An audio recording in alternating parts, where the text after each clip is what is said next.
చూడగానే నోరూరించేలా మెరిసిపోతున్న మామిడి పండ్లు ప్రజల ఆరోగ్యాన్ని దెబ్బతీస్తున్నాయి. కొందరు వ్యాపారులు ఇథనాల్ కెమికల్ను అవసరానికి మించి అధికంగా వినియోగించి మామిడిని మగ్గపెడుతున్నారు. ఇలాంటి పండ్ల షాపులపై హెచ్ఫాస్ట్ అధికారులు దాడులు చేసి కెమికల్ మామిడిని సీజ్ చేశారు. అయితే ఇలాంటి మామిడి కొనుగోలు చేసే సమయంలో ప్రజలు అప్రమత్తంగా ఉండాలని సూచించారు హైదరాబాద్ సిపి సజ్జనార్.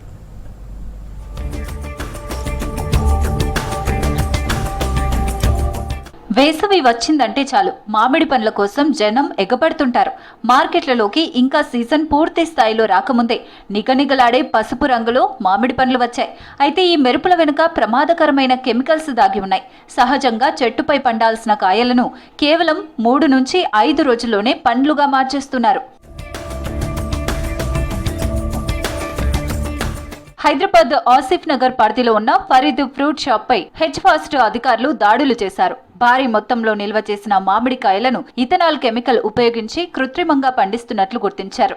7 టన్నుల మామిడి పండ్లను స్వాధీనం చేసుకున్న అధికారులు గోదాంను సీజ్ చేశారు.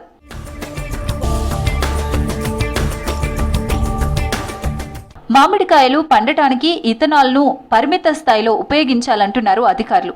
నిబంధనల ప్రకారం 10 కిలోల మామిడికాయలు ఉన్న ట్రేలో 1 ఇథనాల్ ప్యాకెట్ ఉంచాలి.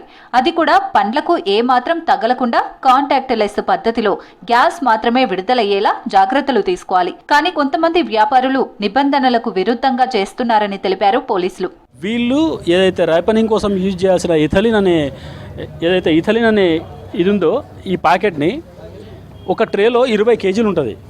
వీళ్ళు యూజ్ చేయాల్సింది 10 కేజీకి ఒక ప్యాకెట్ యూజ్ చేయాలా, అది కూడా నాన్ కాంటాక్ట్ ఉండాలి పండుకి.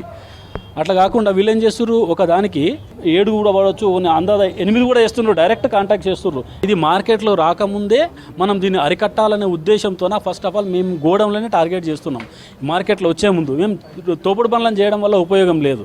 ఈ గోదాం ఏమవుతున్నాం, గోదాం చేస్తేనే ఇది బయటికి రావాల్సిందే, ఆగిపోతుంది అనే ఉద్దేశంతో మేము టార్గెట్ కూడా గోదాంలోనే చేస్తున్నాం. కృత్రిమంగా పండించిన మామిడి పండ్లు తినడంతో అనారోగ్య సమస్యలు వస్తాయని హెచ్చరిస్తున్నారు డాక్టర్లు.